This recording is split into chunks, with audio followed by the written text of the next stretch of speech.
ഇത്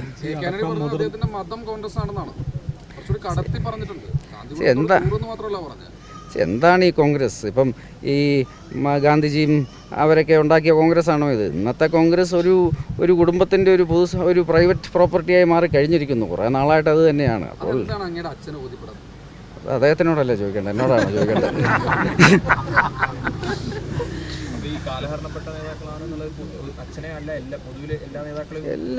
ഞാൻ പറഞ്ഞല്ലോ, ഇന്ത്യ ചെറുപ്പക്കാരുടെ ഒരു രാജ്യമാണ്. ഇന്ത്യയിൽ 65% ജനങ്ങൾ 40 വയസ്സിൽ താഴെയുള്ളവരാണ്.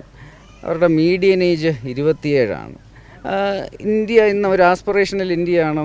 നമ്മുടെ ആസ്പിറേഷൻ അടുത്ത 25 വർഷത്തിൽ ഇന്ത്യയുടെ സ്വാതന്ത്ര്യത്തിൻ്റെ 100ാം വാർഷികത്തിൽ ഒരു ഡെവലപ്ഡ് കൺട്രിയായി മാറുക, ഒരു വികസിത രാഷ്ട്രമായി മാറുക എന്നുള്ളതാണ്. അതിനുവേണ്ടിയാണ് ഞാൻ പ്രവർത്തിക്കുന്നത്. എന്നെപ്പോലെ കോടിക്കണക്കിന് BJP പ്രവർത്തകർ പ്രവർത്തിക്കുന്നത്. നമ്മൾ ലോകത്തിലെ ഏറ്റവും വലിയ പാർട്ടിയെന്ന് വളരെ പ്രൗഡായിട്ടാണ് നമ്മൾ ഓരോരുത്തരും പറയുന്നത്. കാര്യം കഴിഞ്ഞ 10 വർഷത്തിൽ നമ്മുടെ പാർട്ടിയുടെ മെമ്പേഴ്സായാലും നമ്മുടെ സഖിയായാലും എല്ലാം ഇരട്ടിയിലധികമാക്കി. ഇതെല്ലാം നരേന്ദ്രമോദിജിയിൽ ഇൻസ്പയർഡായുള്ള മോദിജിയാണ് ഇതിൻ്റെ എല്ലാം നയിക്കുന്നത്. ഇത് മോദിജിയിൽ ഇൻസ്പയർഡായിട്ടാണ് ഈ യുവതിയുവാക്കളെല്ലാം ഒന്നൊന്നായി ഈ പാർട്ടിയിലേക്ക് വരുന്നത്. ശ്രീ നരേന്ദ്രമോദിജിയെ പോലെ ഇന്ന് ലോകത്തിലെ തന്നെ ഏറ്റവും ജനസമ്മതനായ നേതാവിന് വേണ്ടി പ്രവർത്തിക്കുന്നതിൽ നമ്മളെല്ലാവരും വളരെ പ്രൗഡാണ്. പക്ഷേ കോൺഗ്രസ് പാർട്ടിയിലെ ഒരു വ്യക്തിയും, ഞാൻ പറഞ്ഞല്ലോ, നമ്മൾ രാഷ്ട്രത്തിന് വേണ്ടി പ്രവർത്തിക്കുന്നു, രാജ്യത്തിന് വേണ്ടി പ്രവർത്തിക്കുന്നു.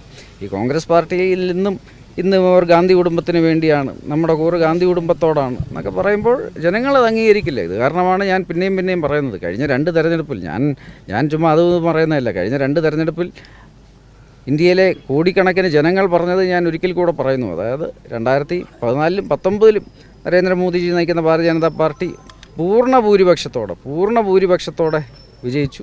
ഇത്തവണയും നമ്മൾ പൂർണ്ണ ഭൂരിപക്ഷത്തോടെ 400-ലധികം സീറ്റുകൾ ദേശീയ ജനാധിപത്യ മുന്നണിക്ക് ലഭിച്ച് നമ്മൾ വിജയിക്കും. മൂന്നാമത്തെ ടേം നമുക്ക് ലഭിക്കും. പക്ഷേ ശ്രീ രാഹുൽ ഗാന്ധി നയിക്കുന്ന കോൺഗ്രസ് പാർട്ടി കഴിഞ്ഞ 2 തെരഞ്ഞെടുപ്പിലെ പോലെ തന്നെ ഇപ്രാവശ്യവും 10% സീറ്റ് അവർക്ക് ലഭിക്കില്ല. അതായത് ഇന്ത്യൻ ജനത അവർക്ക് 3ാം പ്രാവശ്യവും അവരോട് പറയാൻ പോകുന്നത് രാഹുൽ ഗാന്ധി പ്രധാനമന്ത്രിയല്ല, രാഹുൽ ഗാന്ധി ഇന്ത്യയിൽ ഒരു പ്രതിപക്ഷ നേതാവായി ഇരിക്കാൻ പോലും അർഹനല്ല എന്ന് ഇന്ത്യൻ ജനത പിന്നെയും അവരോട് പറയും. തീർച്ചയായിട്ടും ഇപ്പോൾ കഴിഞ്ഞ 10 വർഷം നമ്മൾ എല്ലാ ദിവസവും വളർന്നുകൊണ്ടിരിക്കുകയാണ്. എല്ലാ ദിവസവും പല പാർട്ടികളിൽ നിന്ന് നേതാക്കൾ വരുന്നു, യുവാക്കൾ വരുന്നു. സമൂഹത്തിലെ എല്ലാവരും BJPയിലേക്ക് വന്നുകൊണ്ടിരിക്കുകയാണ്.